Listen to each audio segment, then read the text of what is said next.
Guys, I want to tell you a little bit about the thread. So there's some important things that you need to understand about the thread. Notice how these labels all come in different colors, and some of the spools come in different shapes and sizes. And so I just want you to be clear when you go to purchase your thread, like some really important things that you need to avoid. First of all, the color that you need to remember is blue. So this Coats & Clark label it's a dual duty. This is an older version. This is a newer version of it, but you're going to look for the blue label, the light blue label. Okay, there it is on the back. Okay, if you look, that one's a little bit darker, but as long as it says all-purpose on it, it's good. So that one says all-purpose, but the blue label is the clue that it's the right one. Okay. It's really important to avoid the green label. The green label has a wax coating on it that gums up the machines. It's called hand quilting thread, and it's not designed for sewing machines. So this is the old one. That's what the old one looks like. Thread doesn't move through the fabric stores very fast, and so this thread might still be there, like being ordered from a long time ago, but the newer ones are coming out, and they look like this, and they actually have a green edge on them. And this one, the blue ones actually have a white edge on them. So just something to notate.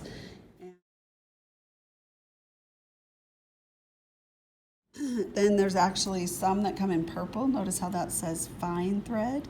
Okay, the fine thread is thinner than normal thread, so you need to be cautious of that as well. If you find thread that is really super cheap and it looks like something like this, this one isn't the only one. There's lots, but usually the really cheap off-brand threads are super cheap because they are they're not very strong, and they also have a lot of like fibers that come off of them, so they break easily, and so that's why they sell it so cheap.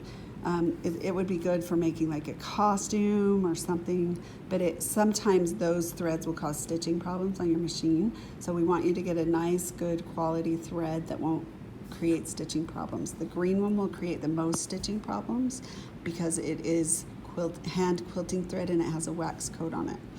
This one is a brand that is not dual duty. This one is called Gutermann. Okay.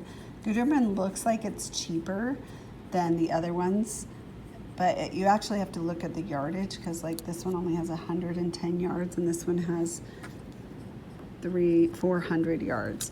So it looks cheaper, but these are smaller, and they design Gutermann. They come in a lot of colors because it's when people are trying to do color matching and get things to match perfectly.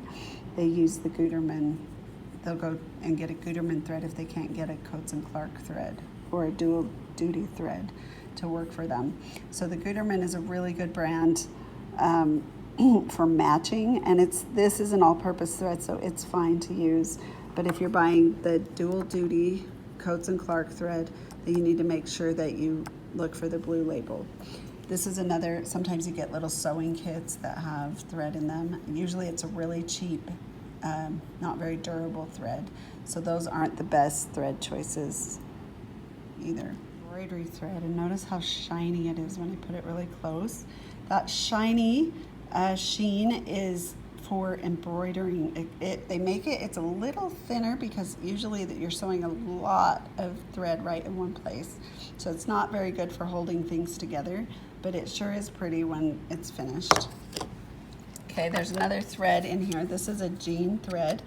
Notice how the label is blue, but it says extra strong for jeans.